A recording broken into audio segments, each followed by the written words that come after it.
got me here? Yeah. So when royals, dignitaries, and scholars gather every December in Stockholm, Sweden to celebrate the recipients of the Nobel Prize in medicine, literature, economics, chemistry, and physics, do you know what they serve at their big celebratory meal? Yeah, me neither.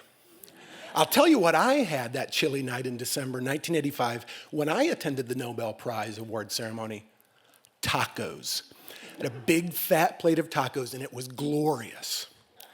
But I'm getting ahead of myself. So I was born and raised in the booming metropolis of Turlock, California, surrounded by hundreds of square miles of Central Valley farmland. And as a kid, our entertainment was dirt clod fights and playing with tumbleweeds. And then by high school, I graduated to keg parties in orchards. A lot of red Solo cups. So I stayed local for college, as did my high school sweetheart. And, you know, I was pretty lucky, but I just felt like the world was closing in on me, like I was losing options, you know. Next up, marriage, 2.2 kids, done. And I wanted more. I wanted adventure, excitement, intrigue. I wanted to be dazzled by life. So I hatched my escape plan, and that was to go study abroad for a year in Sweden.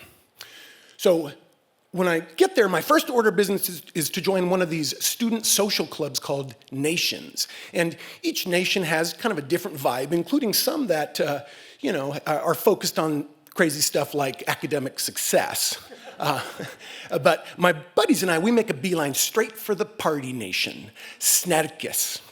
And now, the main house was this century-old neoclassical monstrosity. It had a dark wood-paneled pub with paintings of dead professors.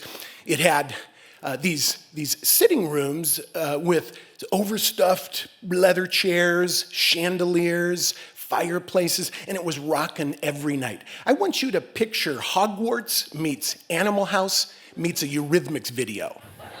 Okay? Now, if I had saved and invested all the money that I instead spent on beer there, I would now be tech bro, venture capital, self-funded spaceflight rich.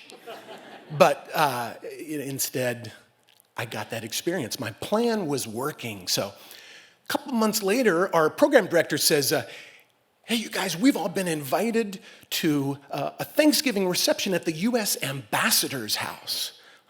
Wow, so when the day comes, I get all dressed up, I get my sport jacket and my thin tie, and I've got a haircut that makes me look like the third member of Wham! I am styling. So we get there, and it's quite the elegant soiree. I mean, they've got fine china, they got engraved forks, monogram napkins. There's not a red Solo cup in sight. So I'm mingling, I'm scanning the room, and then I see him. Franklin S. Forsberg, Ambassador Extraordinary and Plenipotentiary. It's literally his title, and I think, I'm gonna mingle with an ambassador.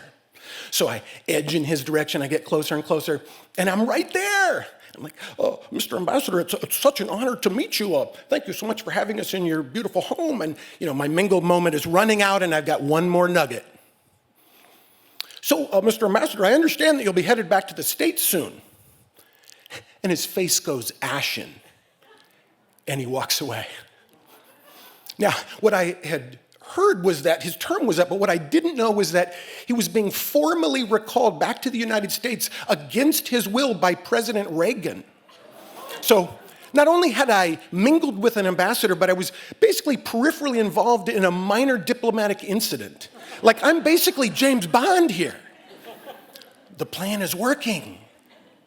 So a week later, the same program director drops a bombshell and he says, I got us invited to the Nobel Prize award ceremony at the concert house in Stockholm. Wow, so I'm gonna reprise the same killer outfit, but when the big night comes and we get there, I might as well be a medieval peasant. There's literally red carpets, velvet ropes, and searchlights. There are women in beautiful ball gowns who are wearing tiaras unironically. There are guys in tuxedos, but there are other guys in formal military dress. They've got epaulets and medals and ceremonial sabers. This is like the pomp and circumstance knob is turned up to 11 with these people. So we finally make our way to the näsblödning, that's Swedish for nosebleeds, and we sit down, we get ready for the spectacle, and it is just absolutely amazing. It is unreal, and then it gets unrealer. To the sound of trumpets enters His Majesty King Carl Gustaf XVI and Queen Sylvia, the King and Queen of Sweden. The plan is really working.